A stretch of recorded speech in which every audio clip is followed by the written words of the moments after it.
Hello. Oh, hang on. Do I have no volume? No, we're not hearing you, Greg.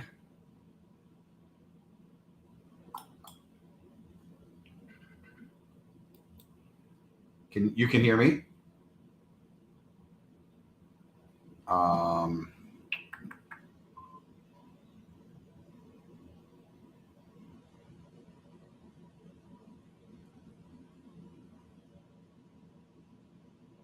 hello, hello.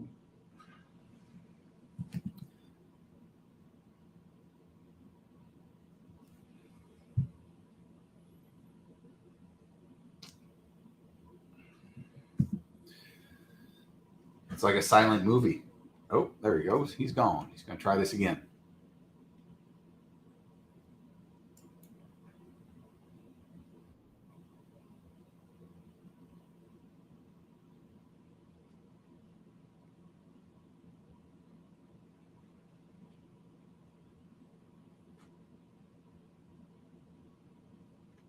Oh, hello. You can hear me? Well, we cannot hear you. I don't think you're muted. Let's see here.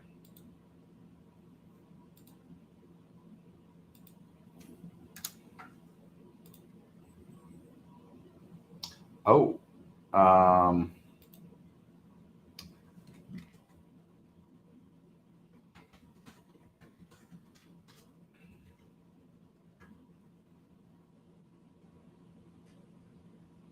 sorry, folks. We got a little technical difficulty going on here.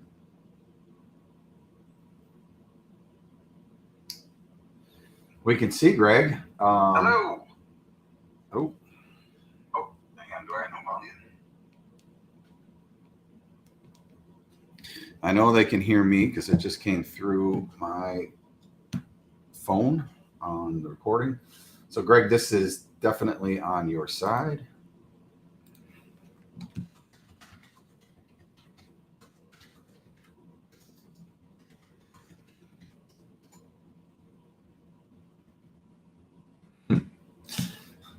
It's a terrible, lonely feeling when you're looking around trying to figure out which buttons to push.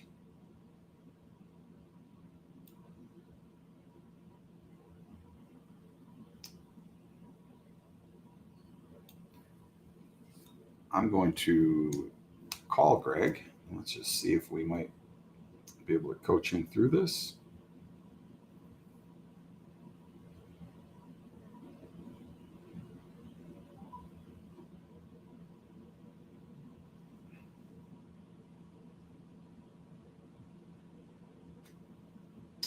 Hello.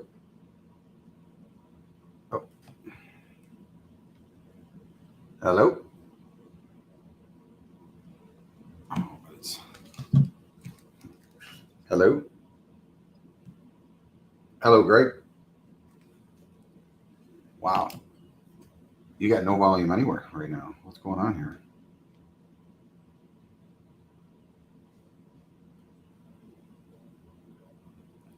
Uh, you can't hear me? Oh.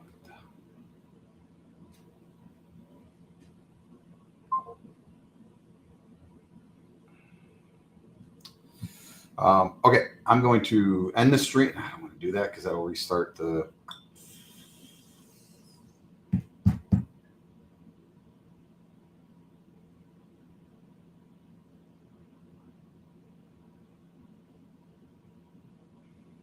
Hello? Hey, I can hear you now. You can hear me on the restream? No, I'm on my phone. Yeah, exactly. But yeah, you're not coming through on the restream at all. Yeah, no, I'm not hearing you at all. Um, You want to try and log it out of your end and log it back on? I think that's going to create issues because that will. And I just checked on LinkedIn. The sound is coming through. My sound is coming through on LinkedIn. Oh, really? Yeah. Huh. Look, send me a link again to get that link that, you know, we found together. Send me an updated link. Yeah, I'll do it right now. logging out of the Okay.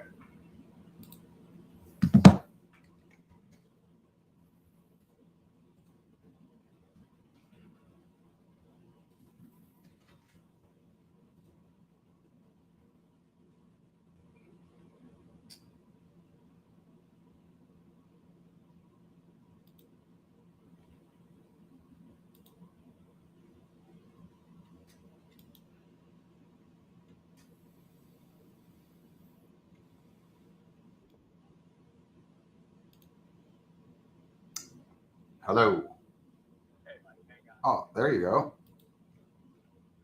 I- On my phone. Oh, wait a minute. Yeah, that's the phone. Let me I haven't. What if we do this? It's kind of cheap. hear me now. Oh yeah, there we go. All right. I just shut my mic. I rebooted the microphone for the third time. So maybe the third time's the charm. All right. Hey, Greg Kuda, welcome. Lumber Yeah. Futures from the free Yeah. seats. And it's free and you get what you pay for. Yeah. There you go. Hey, we a little late start. Let's jump right into it. Yeah. Welcome. Thank you. So I just want to, and I had sent this out this morning. Today's November 1st. So just a reminder, there's no limits, obviously, in the spot month in either the legacy contract or the mini contract. With the legacy contract, as of today, either January or March, so it's either or, limit moves today are $24. So you have limit moves in all legacy months, but you could have a limit move up or down. It's only $24, and you would lock limit at $24. And so then that would trigger an expanded limit of $48, which is amazingly still $1 under our limits that we had yesterday. So that's the big change for the legacy contract. And then the other thing I want to remind everybody, the mini futures still have the circuit breaker where there's a maximum daily limit of 10%. So just as an example for today, Jan Legacy has a $24 limit up or down today. The mini contract has a $58 limit up or down today. So at some point, you're going to see a pretty good opportunity in the mini contract if we lock limit in the legacy contract, because you will have a significantly wider limit at any given day in the legacy. I'm sorry, in the mini versus the legacy. So and in addition, there are no longer any options being offered on the legacy contract. Yeah, All option yes, trading yep. is options on the new mini contract. Yeah, so we're obviously trying to make markets there, and very slow going. So again, this is the CME's way of kind of gently pushing people into the reality of the new mini contract. That there's no churning back. The legacy is going to be phased out, and so these are the little things that the CME can do to kind of push. And so I'll just point out the legacy the mini November contract traded 610. Yep. While the legacy is offered at call it 460. Yeah, $150. Yeah, and so if you want to say that spread should be $105-$100, how does a sawmill not come in and just capture that's free money and just deliver the wood? Like it's truly amazing that our industry is this stubborn, where that's just free money if you can deliver the wood. Well, and I'm going to sit here and say the heck with the sawmills.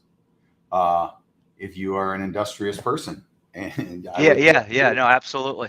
Consider looking at figuring out a way that you can make delivery on that in November new contract.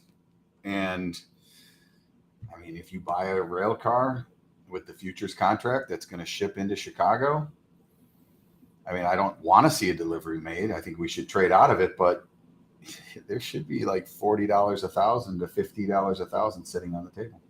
Yeah, no, absolutely, absolutely. So, um, what else? Oh, and then the other thing I wanted to add, and I didn't put this in this slide, we petitioned the CME, officially petitioned the CME today with the actual limits being reduced today to lower both legacy and mini futures margins. So we'll wait to hear back on that.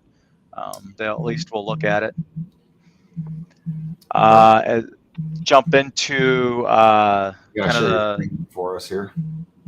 Oh yeah, I'm sorry. Let me share. Let's see here. Share screen. Oh, you know what? I'm sorry. I didn't realize I didn't have the. I'm going to go back to the one slide here. So again, new limits today are $24 with expanded limits of $48. The mini contract still has a 10% max limit. So again, if you look at today, Jan Legacy has a $24 limit. Mini has a $58 limit. And so, you know, like again, just using January as an example, limit down today in September or in Legacy January is $430. Limit down in the mini is $528. So again, you've got a pretty significant change if we were to go limit down. So you can kind of visually see this. And let's jump forward now. So big picture, interest rates are kind of holding steady in anticipation of tomorrow's FOMC meeting. I think the expectation is a half to 3/4 of a basis point. More importantly, it's going to be what does Jay Powell say afterwards.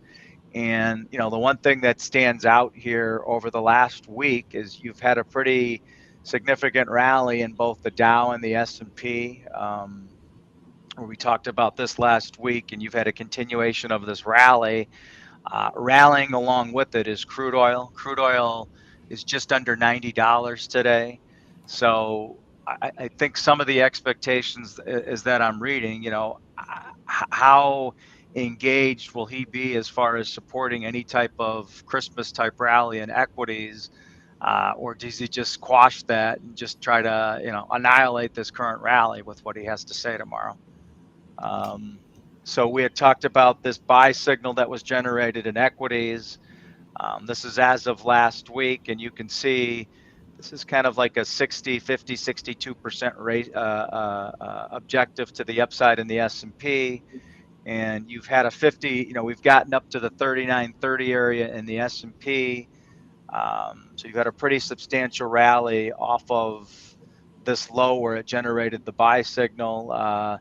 And so we've gotten up to 39.20, 39.30 twice, and we've kind of, you know, gotten pushed, repelled here. So the big thing that you'd want to see now, if you're still long equities and you get this move up into 40, 20, 20, 40, 22 in the mini, would be a close, this black line, green line, or the 100-day. So a close above today's highs, the recent highs of 39.30, let's call it, really opens up another handle to the upside in the S&P. So I think this is all going to be predicated on what Jay's, you know, what the Fed says tomorrow, what they do tomorrow. And like I've said before, the stock market is a forward-looking, predicting where the industry, where business will go and the economy will be going. It's kind of saying they've baked in the bad news and are looking past it right now. Yeah, and you know, I think that's yeah, I'm not sure if I'm on board with that, but you know, markets, even in a bear market structure, you can get pretty large bear market rallies, and equities are in the middle of one. We just ended Q3 yesterday, so here are Q3 returns. Dow is still down 9.92% for the year. S&P is down just under 19%. You can see gold is still down 10%. Crude oil is still up 15%. But this gives a good analysis of kind of what's going on here year to date with the end of Q3. And I think, you know, when you look at the rally that took place in October, I think it was the largest rally in the Dow since 1976. It was the best month since 1976. I think a lot of money that was sitting on the sidelines had to be allocated And that's a big reason why you saw equities rally the way that they did in October. So we'll see what kind of follow through exists now, especially with treasuries yielding 4.5% to 6%, depending on the duration. Let me see here. So kind of the other thing, we've had this bounce in WTI crude. We've had a bounce in wheat and soybeans. And part of that is with wheat kind of rallied close to 60 cents here off of Russia backing out of a wheat deal because of what's going on in the Ukraine. So you've had nice appreciation in soybeans, corn, wheat over the last day and a half, and you've had pretty decent appreciation in crude oil here. Crude's up $2. It was up $3. So again, looking for these signs that inflation is under check, kept in check here.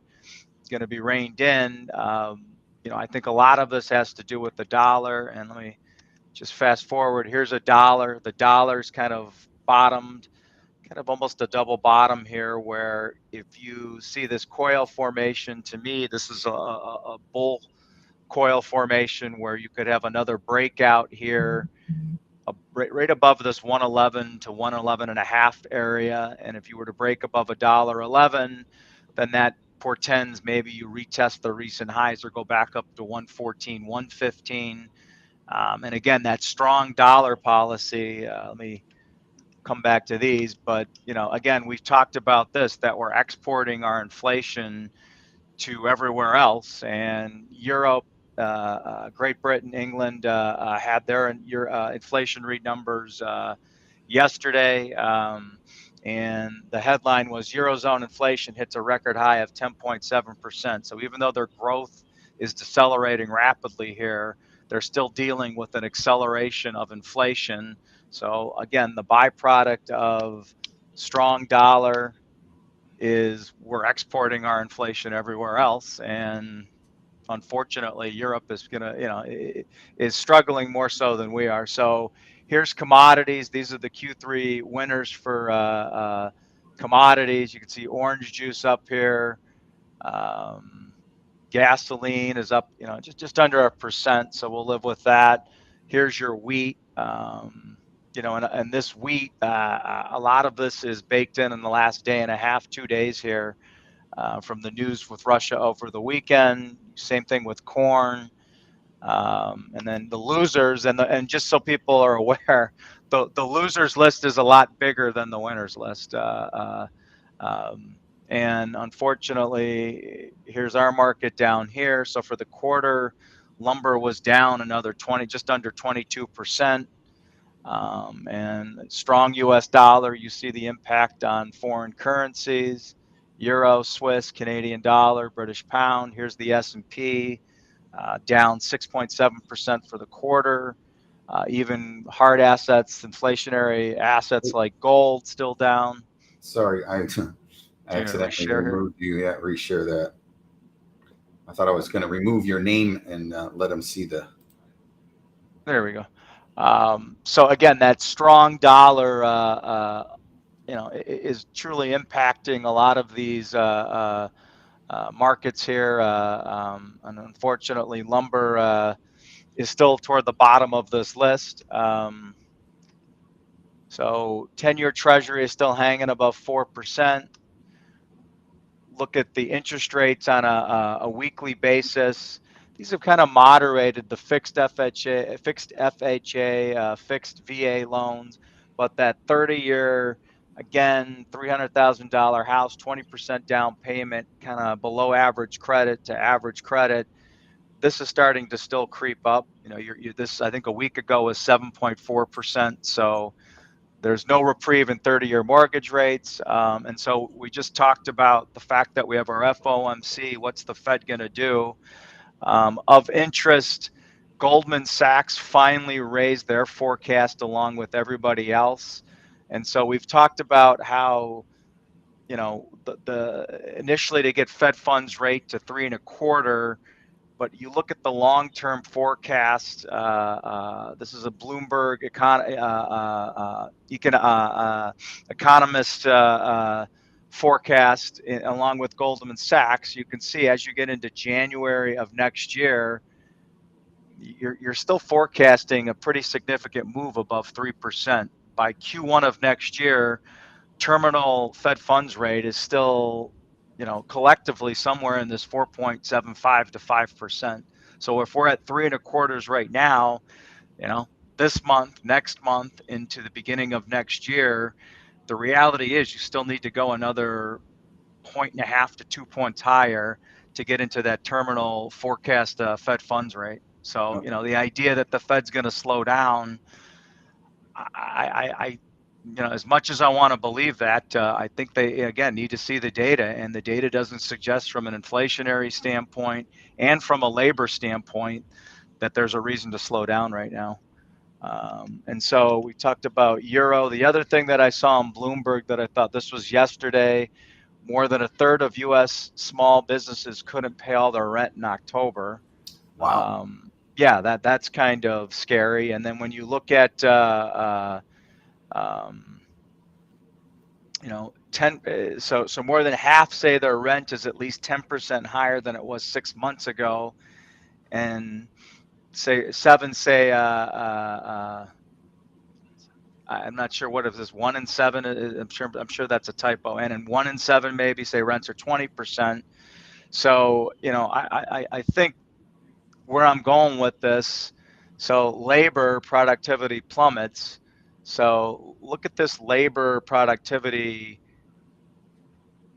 You haven't had this metric since 1981, since the 70s.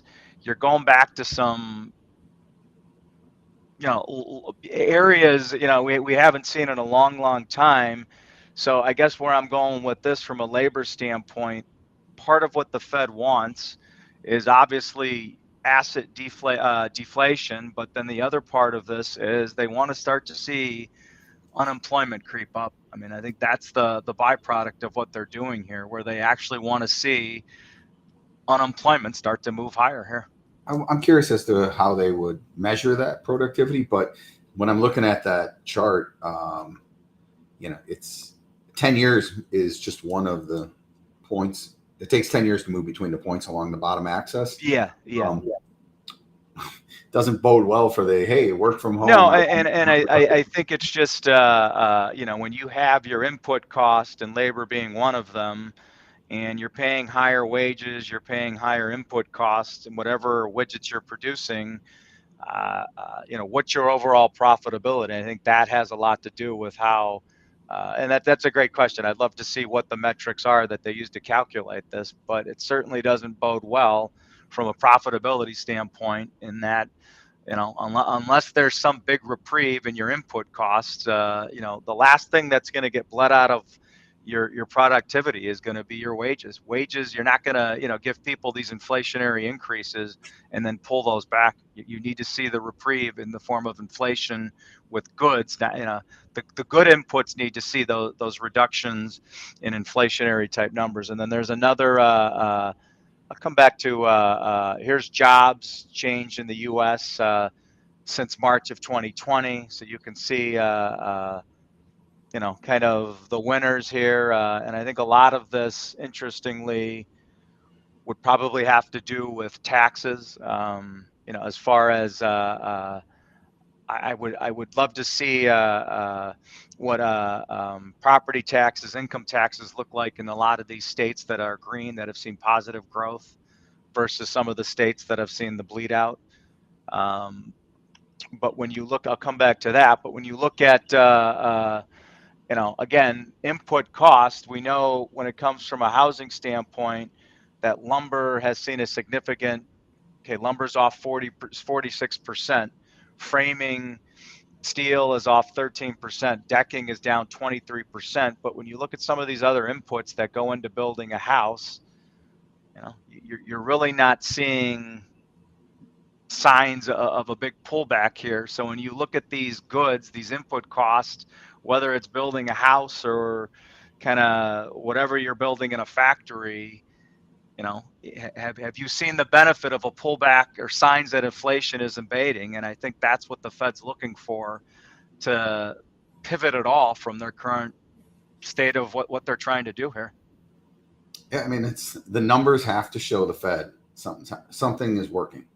Yeah, and I'm, as much as I want to believe, what lies ahead is going to be more beneficial. I think they again need to see those consecutive monthly numbers, actual numbers that prove what they're doing is working. Before they really pivot on their interest rate policy. All right, let's take a look at. You're going to look at some oil, and then let's get Yeah, into. we'll jump into housing pretty quickly. I don't have that much with housing. But who's buying Russian oil? I thought this was interesting. So this is start of the war right here, and you can see that companies like Western Europe have kind of moved away, with the exception of Italy, exception of Turkey, the Netherlands. Obviously India, China have taken a much bigger piece of the pie now. Where again, this is Russia's only real form of income. So you can see that, obviously India, China are the beneficiaries here, but for all the tough talk, countries like Italy, the Netherlands really haven't deviated all that much from their pre-war policy of consuming Russian oil. So we'll jump to housing.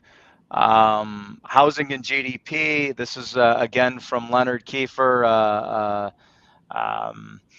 6 consecutive quarters of negative contributions to GDP with housing. So residential investment is a negative drag on GDP for 6 consecutive quarters, and likely it'll continue to be that way for consecutive quarters to come. I know kind of negative with housing, but let's not compare the current state of affairs to the cratering that we saw in 2007, 2010. So here's supply of homes on the market. You're nowhere near where you were.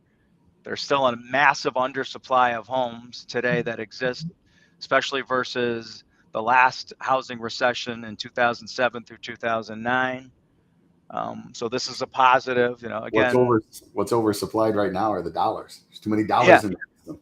Yeah. So this bodes well, especially for the multifamily segment. Lending, there's no issues with subprime or poor lending practices. We're pretty moderate there, so that's a positive. Again, you just have to be able to afford higher interest rates, which is easier said than done. And then I think there was one more. I didn't put it in here, but so jumping into lumber now. We tried to have that, this is a weekly continuation. We tried to have that breakout above this channel, short-lived, and now we're kind of slumping back.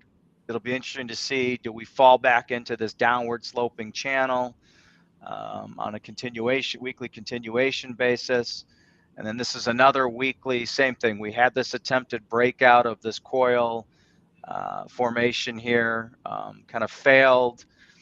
This is a 9-week moving average, the Bollinger Band here. I'm sorry, this is a 20-week, kind of failed into these moving averages, and now we're slumping back off. And so when you look at this on a daily basis, November today, the low is 57.40. You officially retraced 62% on a November daily chart. Ideally, you would hold somewhere in this area. If not, then the next big obvious support area is going to be back into this gap area, into the Bollinger Band low. So back into the mid 40s, back into the mid 30s. That's kind of the next downside objective if we don't hold here. And then when you look at January's through 62%. You filled the gap here. This is a 451 gap close. The low today is 449. So really, the next big band of support is going to be the Bollinger Band low in January, which puts you into this low 430, 429 area. And until something changes, it's just kind of, we had this brief reprieve, and now we're just kind of back into this downtrending type pattern on the daily charts right now. Yeah, it looks to me like we're kind of sideways to lower until someone decides, or until the industry decides to build an inventory. Yeah. And Yeah.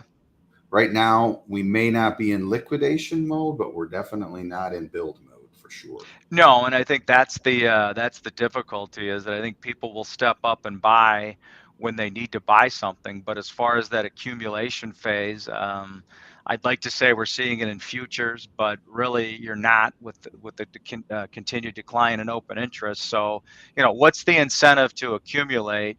And I think that's the problem right now. I don't think people see necessarily the incentive. Yeah, I like these numbers, but until there's a reason to accumulate, I think you're just stuck in this status quo of buy what I need and go away.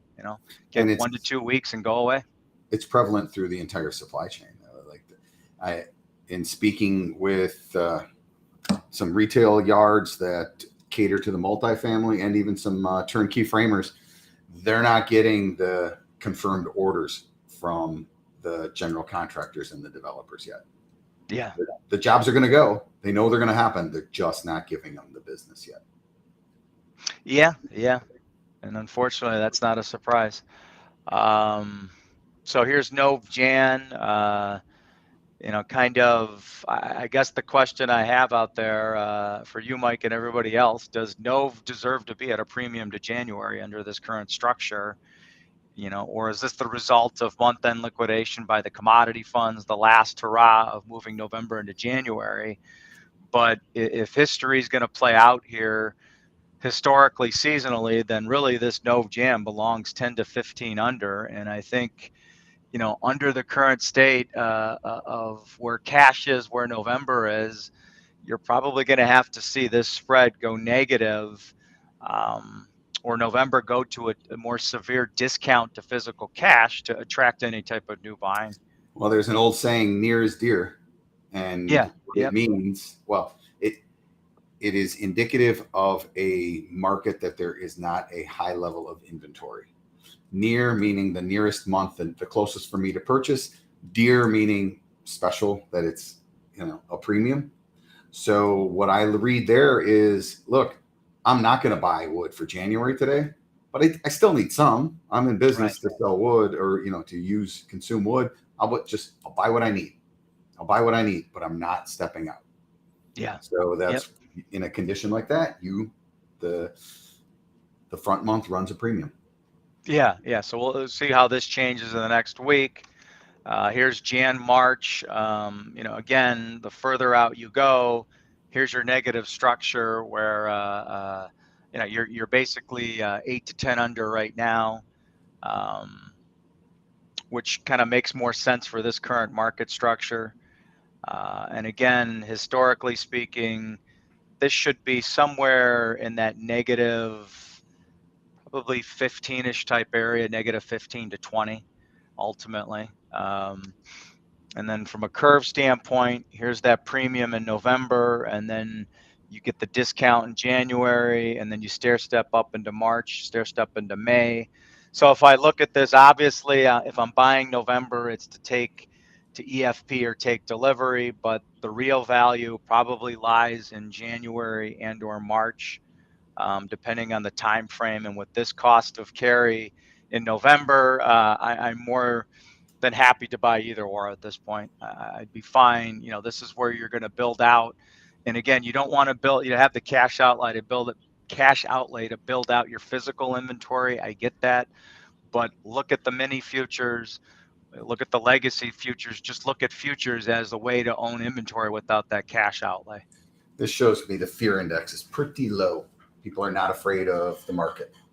Yeah. And you see it again. We know that this kind of premium here in November to March is more illiquidity, but you can see again to own this curve, and the liquidity is picking up in Jan and March, but between $5.80, $20 between January to May, you can buy all these months.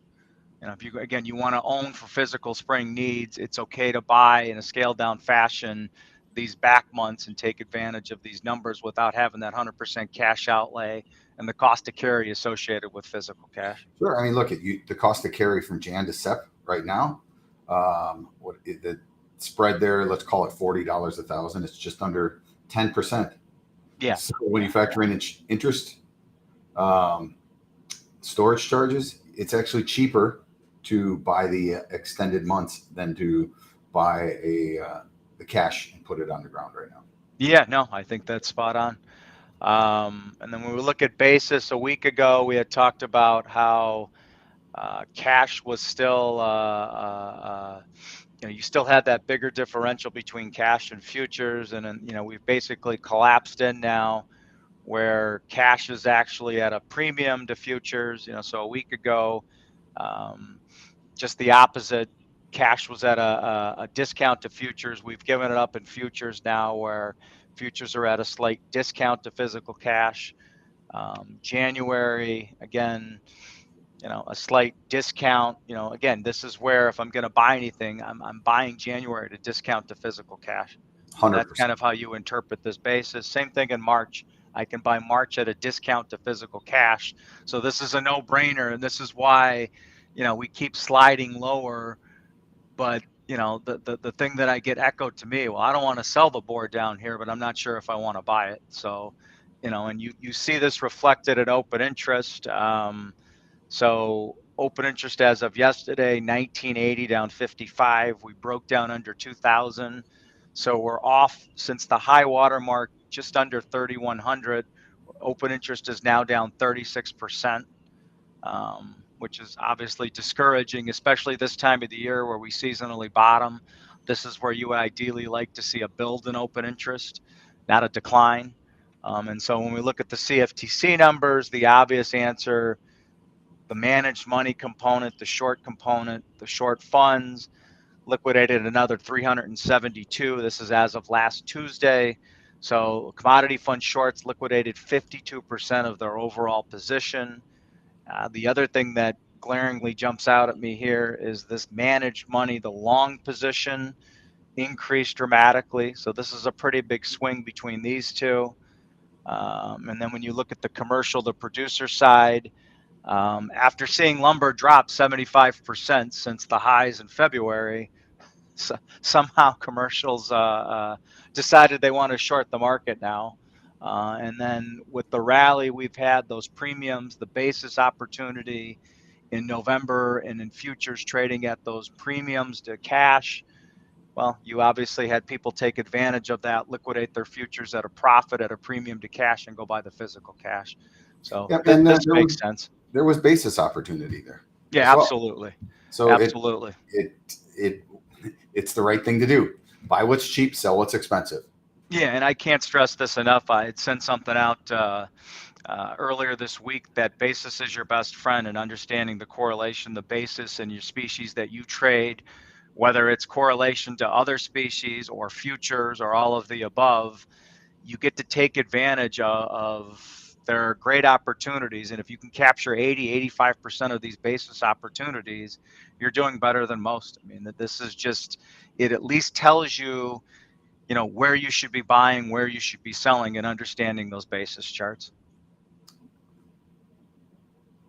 The other thing I wanted to point out, I know that there's confusion still as far as, are we going to get a U.S. rail strike, where at least, I want to say at least 3 of the unions still don't agree with what was arbitrated. The earliest that the U.S. railroads could strike would be November 19th. So obviously we've turned the page into November, but I thought this was interesting. This is rail traffic, versus the last 2 years. So, the question I have here is this, because the economy is slowing down so much, there's just less rail traffic moving across the pipelines here, across rails, or is this kind of an anticipation of an impending rail strike? I don't know. Probably both, but is this a sign of poor economic activity? And that's a strong possibility. There's no fear in the market for it. I mean,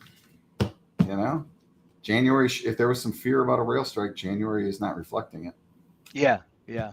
And then from a leg, this is the mini volume, kind of, again, frustratingly low. But again, the hope is that we gradually start to see this build going into the end of the year, Q1.